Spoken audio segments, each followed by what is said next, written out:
आपके अपने YouTube channel राग साड़ी क्लास में दोस्तों आपका स्वागत है। दोस्तों आज के इस वीडियो में हम पढ़ने वाले हैं कक्षा 11वीं हिंदी में अध्याय 1 गद्य खंड में आपका अध्याय 1 नमक का दरोगा के अति महत्वपूर्ण प्रश्न उत्तर। तो चलिए स्टार्ट कर लेते हैं।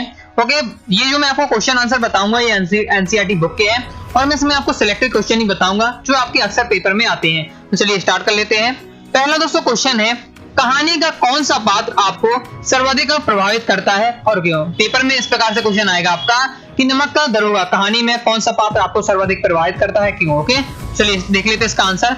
तो जो आपको जो नायक पात्र पसंद आए ओके तो वो आपको लिख देना है। जैसे क्या है, मैंने लिखा है कहानी का नायक मुंशी बंसीधर हमें सर्वाधिक प्रभावित करता है। ओके, मुंशी बंसीधर एक ईमानदार और कर्तव्य परायण व्यक्ति हैं जो समाज में ईमानदारी और कर्तव्य निष्ठा की मिसाल कायम करता है। उसने अलोपुद्दीन दंतागंज जैसे अमीर और विख्यात व्यक्ति को क्या है गिरफ्तार करने का साहस दिखाया। आखिरकार पंडित अलोपुद्दीन भी क्या है उसकी दृढ़ता, ईमानदारी और कर्तव्य निष्ठा के सामने क्या है नतमस्तक हो जाते हैं। ओके, तो चलिए नेक्स्ट क्वेश्चन देख लेते हैं।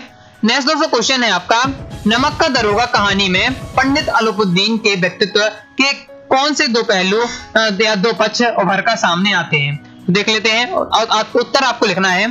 पंडित अलोपुद्दीन के व्यक्तित्व के निम्नलिखित दो पहलू उभर कर सामने आते हैं। पहला कौन सा है? पहला पहलू है कि पैसे कमाने के लिए नियम विरुद्ध कार्य करने वाले भ्रष्ट व्यक्ति वह लोगों को क्या है जुल्म करता था परंतु समाज में क्या है सफेद व्यक्ति मतलब सज्जन के रूप में दिखाता था। ओके, यह उनके दोगले चरित्र को उजागर करता था। जैसे कि अलोपुद्दीन ने अपने धन के बल पर सभी वर्गों के लोगों को खरीद कर अपना गुलाम समान बना रखा था। ओके, दूसरा पहलू क्या है कि कहानी के अंत में उसका उज्जवल चरित्र सामने आता है। ईमानदारी और धर्मनिष्ठ के गुणों की कद्र करने वाले व्यक्ति जैसे वह अंत में बंसीधर के घर जाकर उससे माफी मांगता है और उसे क्या अपना मैनेजर बना देता है। तो ये दो पहलू सामने आते हैं ओके कहानी में पंडित अलोपुद्दीन के। चलिए दोस्तों नेक्स्ट क्वेश्चन देख लेते हैं। अभी तक दोस्तों आपने वीडियो को लाइक नहीं किया है तो वीडियो को लाइक करके है सब्सक्राइब जरूर करिएगा। ओके, और बेल आइकन प्रेस कर लीजिए जिससे आप क्या है तुरंत ही वीडियो प्राप्त कर सकें। ओके, और कोई भी दोस्तों आपको डाउट होता है कमेंट बॉक्स में जरूर पूछिएगा। नेक्स्ट क्वेश्चन है, कहानी के लगभग सभी पात्र क्या है समाज की किसी न किसी सच्चाई को उजागर करते हैं। निम्नलिखित पात्रों के संदर्भ में पाठ से उन अंश का उद्धृत करते हुए बताएं कि यह समाज की किस सच्चाई को उजागर करते हैं। ओके, पहला है वृद्ध मुंशी, ओके मतलब मुंशी, और फिर दूसरा है बंसी वकील, तीसरा है शहर की भीड़। तो देख लेते हैं, मतलब इन पात्रों को आपके बारे में बताना है कि ये क्या है समाज की कौन सी क्या है अच्छाई या बुराई को क्या है और उभारते हैं। पहला है वृद्ध मुंशी, ओके मतलब बंसीधर के पिता। वृद्ध मुंशी समाज में धन को महत्व देने वाले भ्रष्ट व्यक्ति थे। वे अपने बेटे को ऊपरी आय बनाने की सलाह देते थे।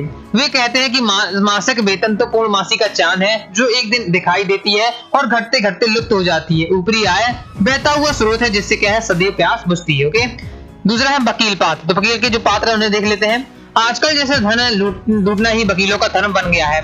वकील धन के लिए क्या है गलत व्यक्ति के पक्ष में लड़ते हैं। मजिस्ट्रेट के अलोपुद्दीन के हक में फैसला सुनाने पर क्या है वकील खुशी से उछल पड़ता है। ओके, ये वकील का पात्र था।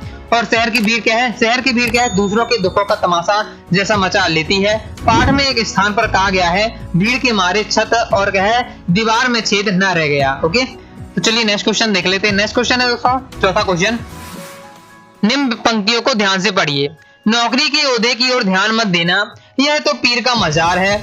निगाह चढ़ावे और चादर पर रखनी चाहिए। ऐसा काम ढूंढो जहाँ क्या कुछ ऊपरी आय हो। मासिक वेतन तो पूर्णमासी का चांद होती है, पूर्णमासी का चांद है जो एक दिन दिखाई देती है और घटते घटते लुप्त हो जाता है। ऊपरी आय बहता हुआ स्रोत है जिससे क्या है सदैव प्यास बुझती है। वेतन मनुष्य देता है, इसी से उसमें वृद्धि नहीं होती। ऊपरी आमदनी तो ईश्वर देता है, इसी से क्या है उसकी बरकत होती है। तुम स्वयं क्या है विद्वान हो तो मैं क्या समझाऊं। ओके, ये किसने कहा था? ये उक्ति, ये सब कुछ ये आपको क्या है पैसे दिया हुआ है। ओके, अब इससे आपसे क्वेश्चन पूछे जा रहे हैं, 3 क्वेश्चन पूछे जा रहे हैं, उनका आपको आंसर बताना है। पहला क्वेश्चन है यह उक्ति किसकी है, मतलब ये सब कहा है किसने कहा है? तो आपको पता है बंसीधर के जो पिता है वृद्ध मुंशी उन्होंने कहा है। ओके, दूसरा क्वेश्चन है मासिक वेतन को पूर्णमासी का चांद क्यों कहा है? ये बहुत ज्यादा इंपॉर्टेंट क्वेश्चन है क्योंकि 2 नंबर में लघु उत्तरीय क्वेश्चन में पूछा जाता है, अलग से पूछ लिया जाता है, तो अच्छे से आपको याद रखना है। और तीसरा क्वेश्चन है क्या आप एक पिता के इस वक्तव्य से सहमत है? क्रम से इनके उत्तर देख लेते हैं। पहला क्वेश्चन है यह उक्ति किसकी है? तो यह उक्ति किसकी है? यह वृद्ध मुंशी की है। ओके, मुंशी जी की है। दूसरा क्वेश्चन है मासिक वेतन को पूर्णमासी का चांद क्यों कहा गया है, तो देख लेते हैं। तो मासिक वेतन को पूर्णमासी का चांद कहा गया है क्योंकि वह महीने में एक दिन दिखाई देता है और घटते घटते क्या है, लुप्त हो जाती है। वेतन भी एक दिन आती है और जैसे जैसे माह आगे बढ़ता है वैसे वैसे खर्च हो जाती है, इसलिए क्या है, मासिक वेतन को पूर्णमासी का चांद कहा गया है। तीसरा क्वेश्चन पूछा जा रहा है, क्या आप एक पिता के इस वक्तव्य से सहमत होंगे? तो मैंने इसमें क्या लिखा है कि जी नहीं, मैं एक पिता के इस वक्तव्य से सहमत नहीं हूँ। किसी भी व्यक्ति को भ्रष्टाचार से दूर रखना चाहिए। एक पिता अपने बेटे को रिश्वत लेने की सलाह नहीं दे सकता और ना ही देनी चाहिए। ओके, तीसरा क्वेश्चन देख लेते हैं। तीसरा क्वेश्चन है, नमक का दरोगा कहानी के कोई दो अन्य शीर्षक बताते हुए उसके आधार से को स्पष्ट कीजिए। मतलब क्या है, देखिए कहानी की जो शीर्षक है वो क्या है, नमक का दरोगा। तो आप किताब आपसे पूछ रही थी, आप क्या है इस कहानी को पढ़ने के बाद आप क्या है अपने से क्या है दो शीर्षक आपको सजेस्ट करना है। ओके, तो अगर आप होते तो क्या लिखते, तो जैसे मैंने पहला लिखा है कि ईमानदारी का फल।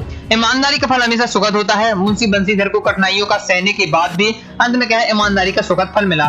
दूसरा आप लिख सकते हैं शीर्षक भ्रष्टाचार और न्याय व्यवस्था। इस कहानी में दिखाया गया है कि किस प्रकार न्याय के रक्षक वकील कैसे अपने ईमान को बेचकर गलत अलाउद्दीन का साथ देते हैं। ओके, तो ये दो शीर्षक आप लिख सकते हैं कहानी के। नेक्स्ट दोस्तों कोई क्वेश्चन देख लेते हैं। नेक्स्ट क्वेश्चन है, छठवां, कहानी के अंत में अलाउद्दीन के बंसीधर को मैनेजर नियुक्त करने के पीछे क्या कारण हो सकते हैं, तर्क सहित उत्तर देना है। ओके, मतलब क्या है, पंडित अलाउद्दीन ने बंसीधर को लास्ट में मैनेजर नियुक्त कर दिया, तो क्या कारण थे। ओके, क्या कारण हो सकते हैं आपको ये बताना है। तो कहानी के अंत में पंडित अलाउद्दीन के बंसीधर को मैनेजर नियुक्त करने के पीछे निम्नलिखित कारण हो सकते हैं। पहला क्या है, उसकी ईमानदारी और कर्तव्यनिष्ठ या कर्तव्यनिष्ठ से क्या है अलाउद्दीन प्रभावित हो गया। दूसरा क्या है, आत्मग्लानि का अनुभव कर रहा था। ये दो कारण हो सकते हैं जिससे क्या है उसने बंसीधर को क्या है मैनेजर नियुक्त कर दिया। सातवां क्वेश्चन देख लेते हैं। दरोगा बंसीधर गैर कानूनी कार्यों की वजह से पंडित अलाउद्दीन को गिरफ्तार करता है, लेकिन कहानी के अंत में इसी पंडित अलाउद्दीन के सहृदय पर मुग्ध होकर उसने क्या है यहाँ मैनेजर की नियुक्ति को तैयार हो जाता है। आपके विचार से बंसीधर को ऐसा करना उचित था, आप उसकी जगह होते तो क्या करते। ओके, तो देख लेते हैं। बंसीधर का ऐसा करना उचित नहीं था। मैं पंडित अलाउद्दीन के प्रति कृतज्ञता दिखाते हुए उन्हें क्या है नौकरी के लिए मना कर देता, क्योंकि लोगों पर जुल्म करके कमाई गई हुई बेईमानी की कमाई की रखवाली करना मेरे आदर्शों के विरुद्ध है। ओके, नेक्स्ट दोस्तों क्वेश्चन देख लेते। नेक्स्ट है आठवां क्वेश्चन, नमक का विभाग के दरोगा के पद के लिए बड़ों का जी जल जाता था। वर्तमान समय में ऐसे कौन से पद हैं जिसमें पाने के लिए लोग क्या है ललायत रहते हैं और क्यों। ओके, ऐसे आपको मतलब वर्तमान समय पद बताने हैं। उस समय क्या था आजादी से पहले नमक के विभाग के लिए लोग तरसते थे, लेकिन ऐसी वर्तमान समय में ऐसे कौन से पद है जो जिसके लिए लोग तरसते हैं। पहला है, वर्तमान समय में ऐसे पद हैं आयकर, बिक्री कर, सेल्स टैक्स, इंस्पेक्टर आदि। ओके, और इसमें पटवारी भी आप लग सकते हैं। इन्हें पाने के लिए क्या है लोग ललायत रहते हैं, क्योंकि क्या है इसमें ऊपरी कमाई रिश्वत मिलने की संभावना ज्यादा होती है। ऐसे लोग क्या है कर्तव्य की अपेक्षा सुख सुविधा को अधिक महत्व देते हैं, इसलिए ऐसे लोग क्या है समाज के विकास के लिए घातक होते हैं।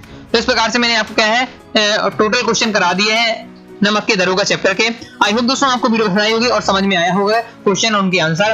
ओके, तो वीडियो पसंद आए वीडियो को लाइक करके सब्सक्राइब कर लीजिएगा।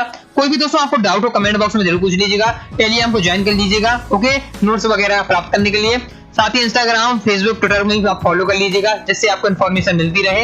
ओके, और वेबसाइट को जरूर आप विजिट करिएगा। अनुराग साड़ी क्लासेस आपको गूगल पर सर्च करना है, उससे आपको क्या है सभी सब्जेक्ट के सभी चैप्टर के आपको क्या है बिल्कुल फ्री में पीडीएफ नोट्स आपको मिल जाएंगे जो मैं आपको पढ़ाता हूँ। ओके, साथ ही आप क्या है प्ले स्टोर से ऐप को डाउनलोड कर लीजिएगा, जिससे आप क्या है कोर्स वगैरह को ज्वाइन कर सकते हैं। कोई भी दोस्तों आपको डाउट हो कमेंट बॉक्स में जरूर पूछिएगा।